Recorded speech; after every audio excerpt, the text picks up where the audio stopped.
Mas Anies memang dipersiapkan menjadi pemimpin besar. Nah, saya memprediksi beliau itu kurang lebih, kalau presiden terlalu kecil ya. Saya melihat beliau itu nanti akan jadi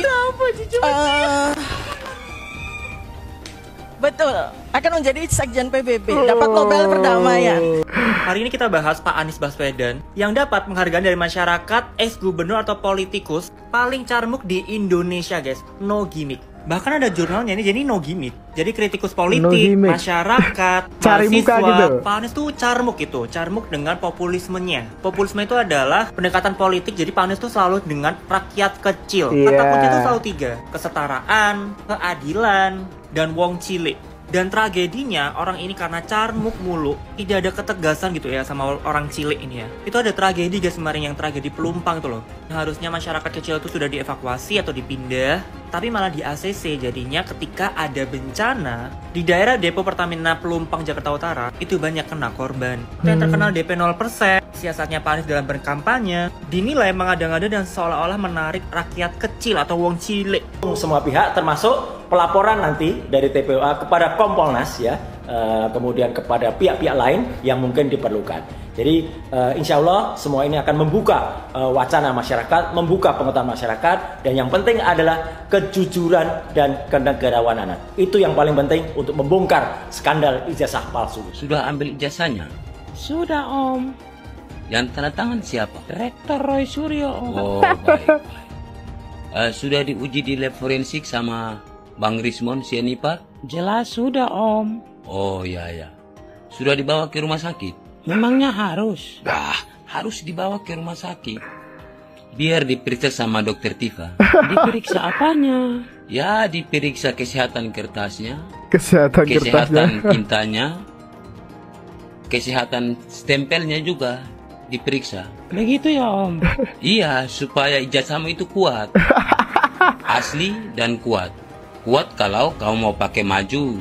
Iya. Untuk Presiden RI di tahun 2029. Oh, ya baik. Ya harus dibawa ke dokter Tifa untuk diperiksa kesehatannya. Saudara Joko Widodo itu terkenal pembohong. Loh, pembohong gimana ini? Maka boleh jadi barang ini memang tidak ada, dan dia berusaha keras untuk melindungi agar barang ini tidak ketahuan publik. Kalau dulu kan cukup ya Bambang tadi dikerjakan dengan Bareskrim ya, waktu yang bergerak Direktorat Tindak Pidana Cyber, tangkap selesai. Di situ juga sebenarnya ini menjadi konfirmasi dia mulai defisit kekuasaan. Karena harus dia turun sendiri baru barang di jalan. Asli, padahal yang diperiksa juga adalah soal identik dan non identik. Identik tidak sama dengan otentik. Tidak sama. Tidak bisa dikualifikasi, di framing menjadi asli.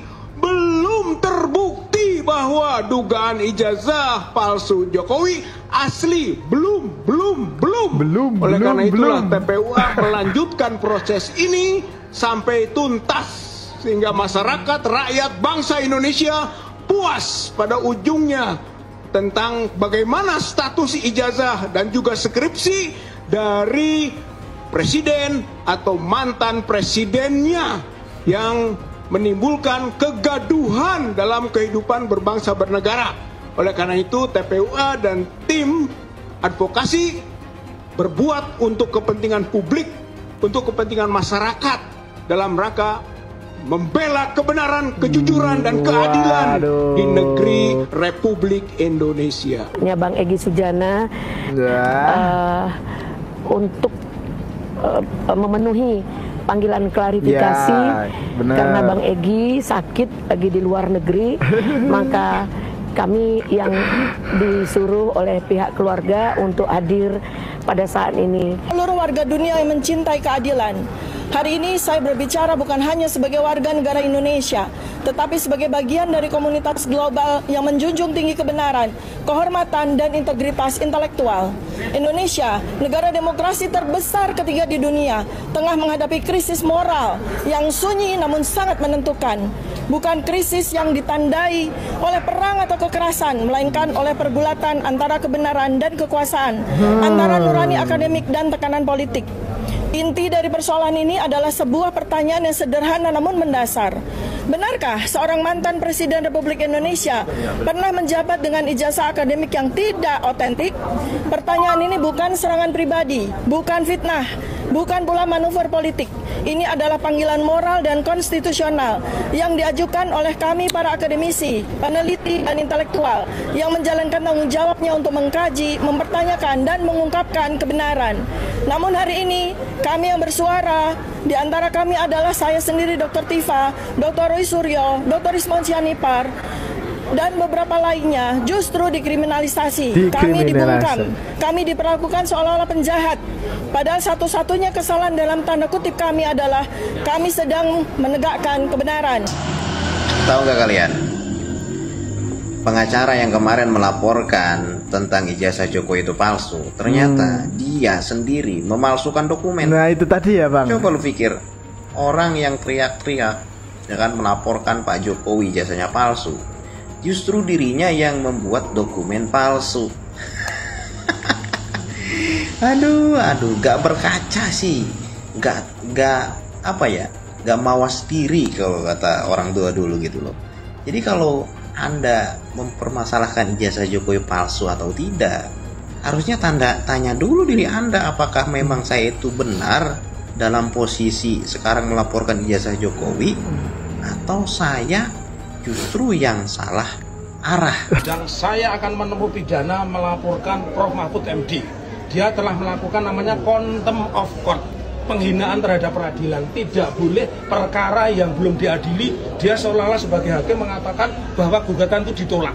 Ya, karena gugatan saya itu dinilainya bukan prestasi. Menurut saya tegas, Mahfud MD lancang. Yang kedua, dia melakukan penghinaan terhadap peradilan.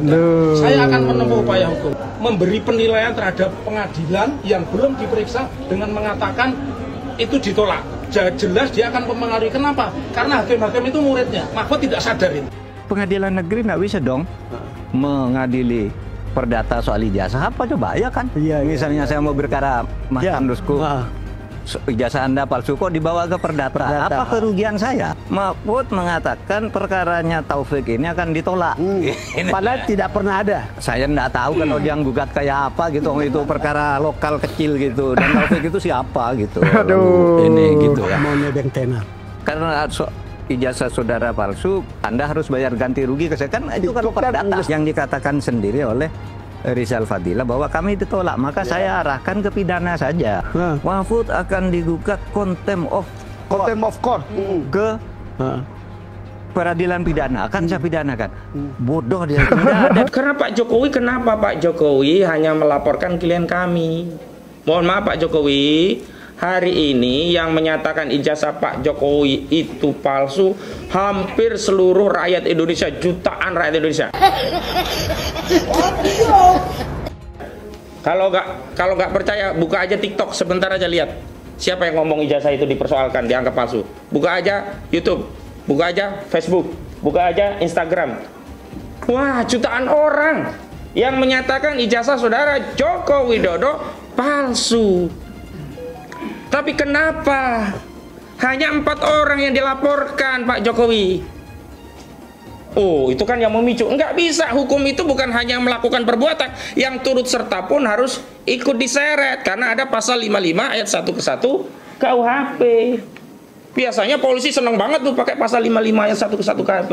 Enggak ada urusan pun ditarik-tarik. Oh, ini turut serta perbuatan. Tapi dalam perkara ijazah palsu ini kenapa dipilih hanya 4 orang?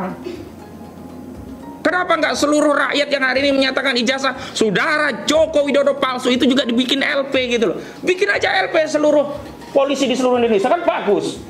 Perkarakan saja seluruh rakyat Indonesia, kan bagus. Guys, kalian mau dengar nggak orasi yang dilakukan oleh si tua bangka? Siapa ini? Itu tuh si Rizal Fadila. Jauh sebelum kasusnya dilaporkan ke Polda sama Pak Jokowi. Nah, kalian dengar? Nih. Oh, ini.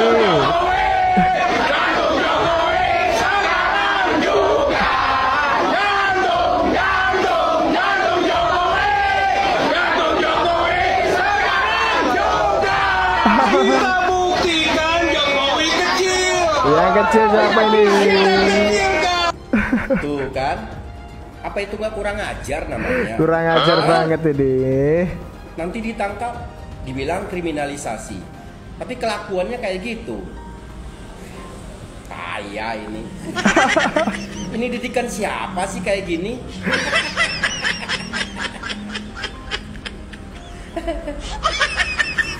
Udah berbuat kayak gitu, dilaporin, pas pemanggilan pertama mangkir. Katanya ketabrak motor. Aduh. Dalam hal ini kami menyatakan kan, kita harus melakukan atau menggunakan ahli digital forensik yang netral dan yang seimbang. Ya, nanti Dr. Rizwan akan menyampaikan kenapa kami keberatan kalau hanya ahli digital forensik dari kepolisian. Ya gitu. Ini minimal harus ada ahli digital forensik yang netral atau kalau perlu internasional yang ada. Waktu datang nanti Jokowi pakai mobil yang belum bayar pajak. Ya, iya. Dan katanya itu rental. Ya, nama sebuah perusahaan. Bohong lagi. Bohong lagi. Setelah diteliti, perusahaan itu adalah perusahaan atas nama Kahiyang Ayu. Anaknya. Anaknya. Istrinya Bobi. Palsu. Ini saya kasih saran yang terbaik.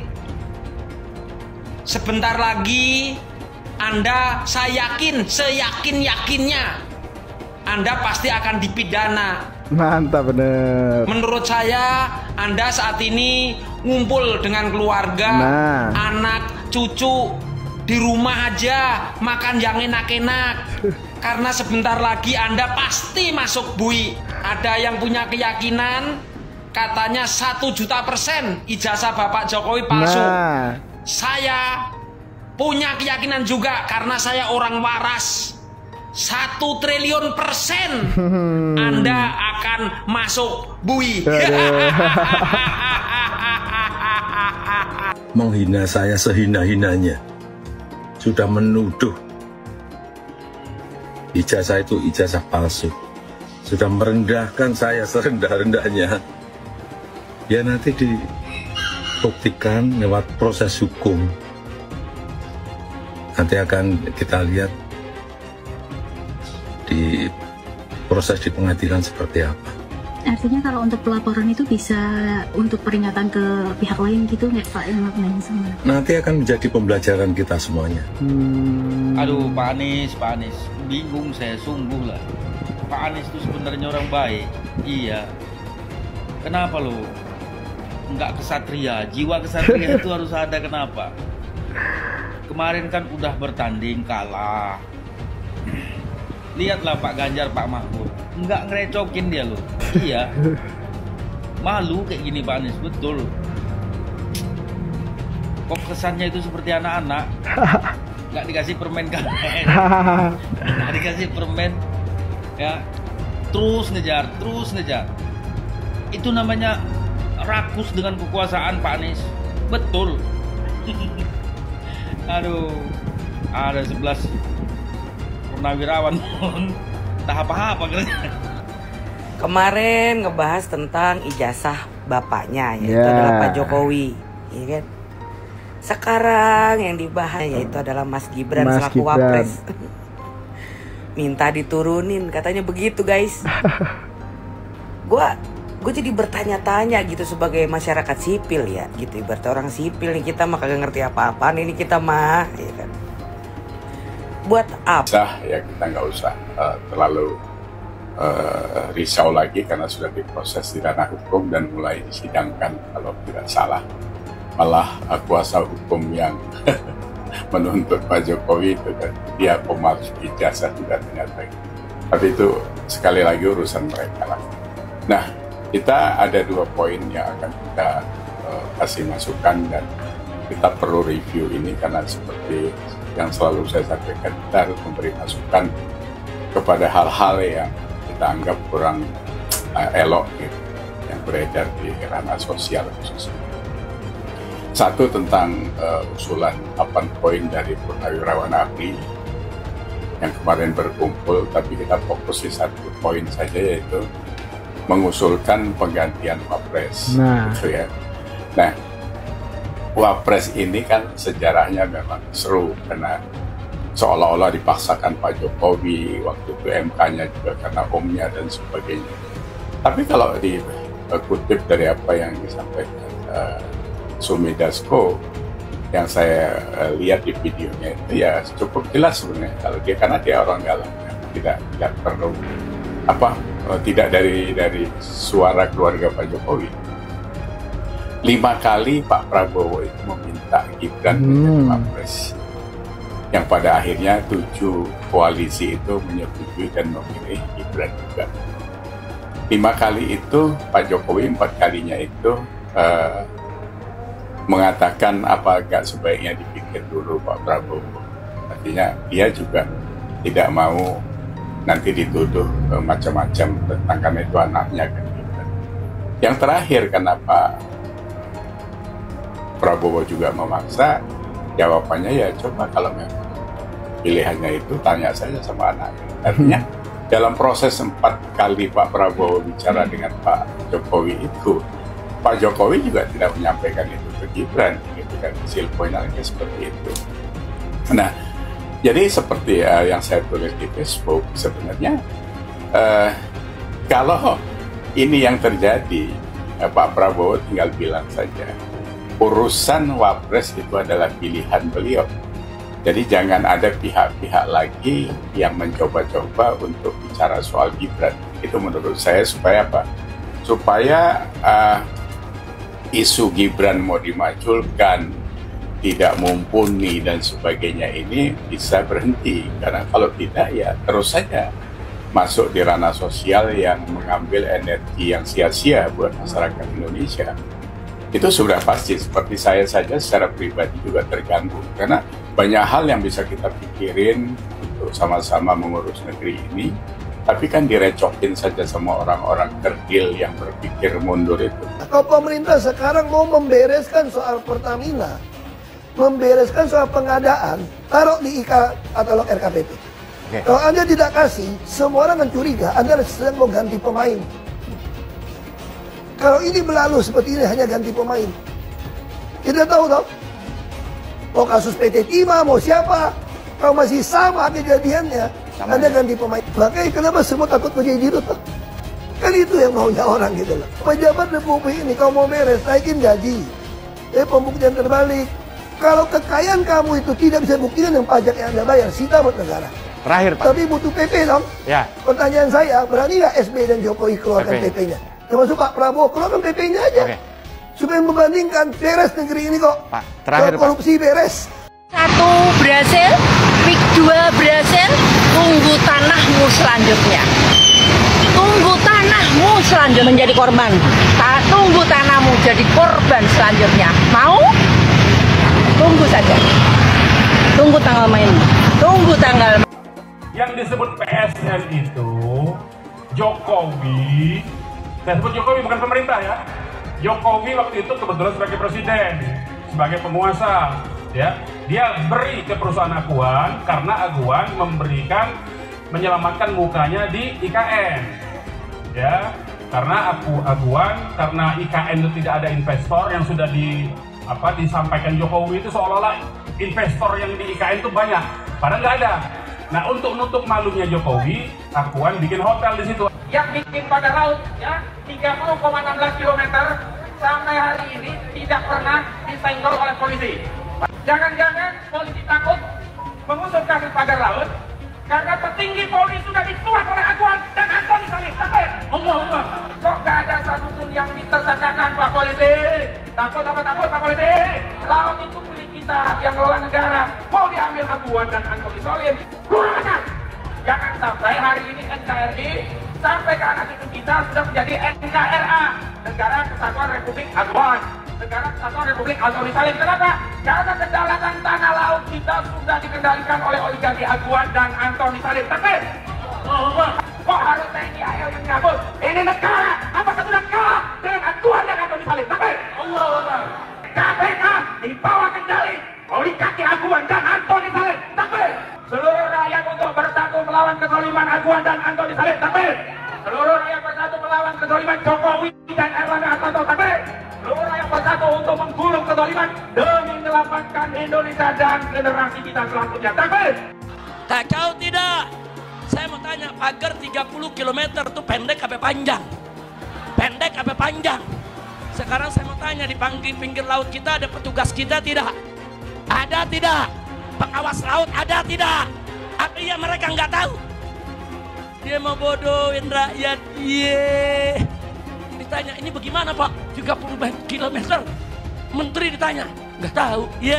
Ngapain lu jadi menteri? Digaji mahal nggak tahu. Kacau tidak? Kacau tidak? kan nggak tahu, udah pada terima sogokan. Nah, dia terima sogokan, dia nggak sangka kalau rakyat marah. Pinggir laut itu milik negara, bukan milik pribadi. Nggak boleh, saudara, orang main pagar laut. Sombongnya, sekarang begitu udah rame, apa dia bilang? Enggak, itu swadaya masyarakat. Mereka mau bikin di situ Pantai Indah Kapuk 2 katanya. Mau dibikin di di Tangerang gitu kan? Saya nggak tahu ada sangkutan atau enggak sama pagar laut, wallahu a'lam. Yang saya tahu mereka mau bikin PIK 2 di situ. Kalau mereka mau bikin PIK 2 di situ, berarti masyarakat kegeser nggak? Kegeser nggak? Yang ada di PIK rata-rata orang kaya apa orang miskin yang tinggal? Orang kaya apa orang miskin? Orang kaya, mereka bikin rumah besar-besar, nanti mereka taruh mereka punya speedboat, nanti mereka ini punya laut. Udah kayak mereka yang punya laut, nanti mereka pergi ke sana, itu laut kayak punya mereka nanti. Akhirnya masyarakat asli pribumi akan tergeser dari tanah kelahirannya sendiri, saudara. Ada pula yang dengan penuh semangat menjadikan kasus Aguan sebagai contoh kejahatan Tionghoa. Tulis Rizal, dengan memperalat penguasa politik, penjahat etnis Cina itu menggusur dan mengusir, menjajah, menjelajah, memaksa, dan membuat derita. Menurutnya lagi, PIK 2 Aguan adalah gambaran dari arogansi dan keserakahan etnis Cina. Ia hendak membuat negara dalam negara, tulis Rizal. Rakyat ditipu dan dibodohi seolah-olah akan disejahterakan, padahal yang sejahtera hanya segelintir pejabat dan aparat serta jaringan mafianya saja tambahnya. Ujungnya, tulis Rizal, pemerintah harus melakukan pembatalan segala perizinan yang terkait PIK 2. Proyek ini wajib untuk dibatalkan, kata Rizal.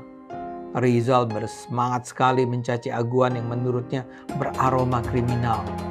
Aguan adalah etnis Cina jahat, model dari mafia yang berduit banyak dan layak untuk masuk jeruji besi karena mengacak-acak Indonesia, tulisnya.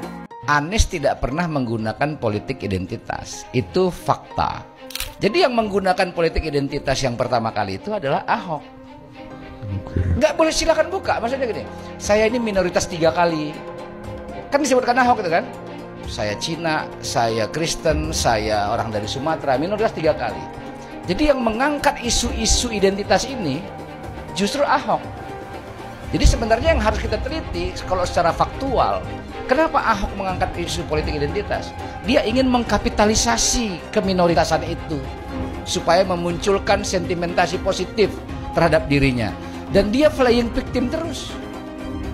Yang nggak bisa dia kontrol kata-katanya, yang membuat dia terpleset dalam permainan itu. Dan itu terbukti, dia selalu mengglorifikasi, mendengungkan bahwa dia minoritas. Itu selalu ada itu. Yang itu sebenarnya nggak ada. Politik identitas itu sudah ada sebelum Anies ikut kontestasi jadi calon gubernur. Waktu Anies masih menteri sudah ada itu. Saya Muslim, saya pilih Ahok, gitu. Sudah ada. Ini politik identitas. Tidak ada cerita Ahok dengan Anies. Ketika saya kalah, saya langsung kasih Anies penghargaan, ucapan segala macam. Tapi yang tidak bisa saya terima, ketika Anda menang, Anda pidato memecah belah bangsa. Bahwa Jakarta udah kembali ke pangkuan pribumi yang dijajah selama ini. Itu teksnya di mana-mana. Itu sangat memecah belah bangsa. Saya ini asli Indonesia sesuai undang-undang loh. Apa karena saya namanya Ahok? Itu yang tidak betul seorang Anies lakukan. Bagi saya Anies sangat tidak negarawan. Anda udah menang, yes okay gitu loh. Saya juga tidak bawa ke MA, nggak bawa ke MK. Waktu Anda ulang tahun DKI saya juga datang. Tapi kenapa Anda mesti pidato seperti itu? Apakah kasus korupsinya ada indikasinya kuat? Laporan BPK. Laporan BPK itu menyimpulkan Formula E tidak boleh dibiayai oleh APBN maupun APBD. Firm itu ya? Firm, karena menurut undang-undang yang boleh dibiayai oleh APBN, APBD itu undang-undang olahraga tertentu yang disukai rakyat secara masif. Nah, lalu disebut yang masif itu apa? Sepak bola, voli, bulu tangkis, sirkuit itu tidak ada. Nah, lalu BPK minta ini supaya didalami, ada indikasi tidak benar. Nah, setiap ini mau didalami, ribut. Katanya mau menjegal Anies gitu. Sehingga sekarang ya kalau pertimbangan politisnya begitu, saya bilang silakan aja KPK. Tapi kalau Anda tanya ke saya, bukan bahkan saya ya, KPK bukan bahan. Kalau Anda tanya ke saya, Anda pedulikan itu tegakkan. Yang tersangka setelah Pilpres ini namanya Anies Baswedan. Mas Anies, Mas Anies. Mas Anies, masa sih angin kok sampai nggak punya KTP lo ya? Angin keluar, angin masuk, angin keluar, masuk angin dodo ya, angin puting beliung, wes angin-anginan itu kok semua bisanya nggak punya KTP itu lo ya? Angin dari Jakarta ke Lampung ke Sumatera ke Jawa itu ya, kok bisanya liar begitu? Sama seperti air hujan ya, air hujan itu yang banjir itu bukan banjir ya, itu air parkir ya, air yang parkir Mas Anies, Mas Anies. Mau punya pemimpin yang seperti itu ya, mau punya pemimpin yang seperti itu, dikiranya rakyat ini bodoh semua kali ya. Air hujan jatuh ke bumi, nggak boleh masuk gorong-gorong. Yang banjir itu bukan banjir, itu parkir, Mas Anies, Mas Anies. Mas Anies pernah jadi gubernur 5 tahun di DKI. DKI menerima indeks polusi tertinggi di dunia. Bagaimana dengan anggaran 80T, Pak Anies sebagai gubernur tidak dapat berbuat sesuatu yang berarti untuk mengurangi polusi. Terima kasih. Polusi udara tak punya KTP, angin tak ada KTP-nya. Angin itu bergerak dari sana sini. Ketika polutan yang muncul dari pembangkit listrik tenaga uap mengalir ke Jakarta, maka Jakarta punya indikator, karena itu Jakarta mengatakan ada polusi udara. Ya susah kalau kita menyalahkan angin dari mana saja ya. Kalau kita dengan gampang menyalahkan angin, hujan dan sebagainya, ya mungkin tidak perlu ada pemerintahan kalau begitu ya. Bapak Politik Identitas Indonesia Anies Baswedan, Bapak Intoleransi Indonesia Anies Baswedan, jangan lupakan, jangan terlena, jangan sampai dia pecahkan kita dengan dagangan ayat dan mayatnya. Air itu turun dari langit, turunnya ke atap rumah langsung sumur bor, bukan ke sungai dan ke laut. Syukuri kenapa kalah, kenapa ditahan. Saya bersyukur atas itu semua. Saya coba bayangkan ya, kalau seandainya waktu itu kita menang, gitu ya, hari ini belum tentu kita bisa nikmati seperti ini. Kita bersyukur 5 tahun Tuhan izinkan kasih ke orang yang pintar ngomong untuk kerja. Coba kalau kita bayangkan gitu ya, kalau kemarin saya masih jadi gubernur, ini saya udah turun ini. Tapi yang pintar ngomong itu dikira orang hebat kan? Ini lebih berbahaya tahun 2024, langsung ketahuan karakternya. Langsung ketahuan itu. Di saya juga ada kutipan Pak di kamar saya Pak. Tulisannya, Jakarta telah mengambil keputusan yang fatal. Dan ini aneh, betul-betul aneh. Ini bukan kampanye, tapi saya sampaikan sini. Di satu sisi menyiapkan jalur-jalur air untuk dikirim ke laut, di sisi lain di lautnya dipasang dengan pulau reklamasi, tinggal tunggu waktu jadi rob, air balik. Dan ini melawan sunatullah. Kenapa? Air itu turun dari langit ke bumi, bukan ke laut. Harusnya dimasukkan ke dalam bumi, masukkan tanah. Di seluruh dunia air jatuh itu dimasukkan ke tanah, bukan dialirkan pakai gorong-gorong raksasa ke laut. Jakarta telah mengambil keputusan yang fatal. Bukan banjir, itu memang parkir air. Bukan banjir, itu memang parkir air. Penjajahan di depan mata itu di Jakarta. Di tempat lain penjajahan mungkin terasa jauh, tapi di Jakarta, bagi orang Jakarta, yang namanya kolonialisme itu di depan mata, dirasakan sehari-hari. Dulu kita semua pribumi ditindas dan dikalahkan. Kini telah merdeka, kini saatnya kita menjadi tuan rumah di negeri sendiri.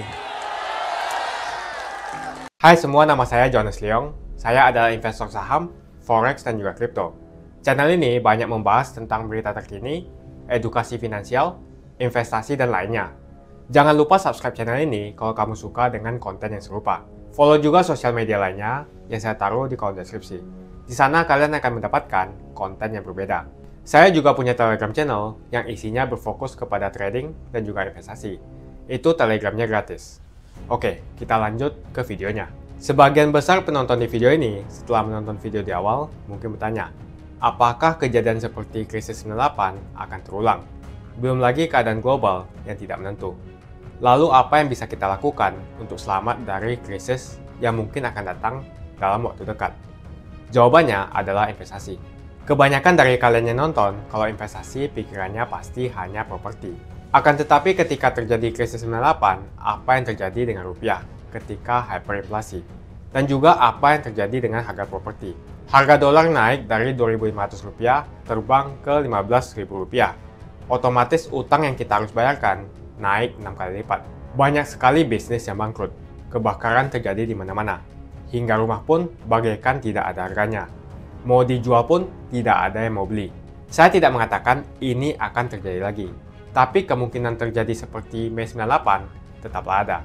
Negara gede seperti Argentina, Venezuela, dan Turki baru-baru saja mengalami hyperinflasi. Apalagi setiap hari ketemu ada saja konten yang berbau sara kepada orang Tionghoa yang ada di Indonesia. Entah itu di Instagram, ataupun di YouTube, ataupun sosial media lainnya.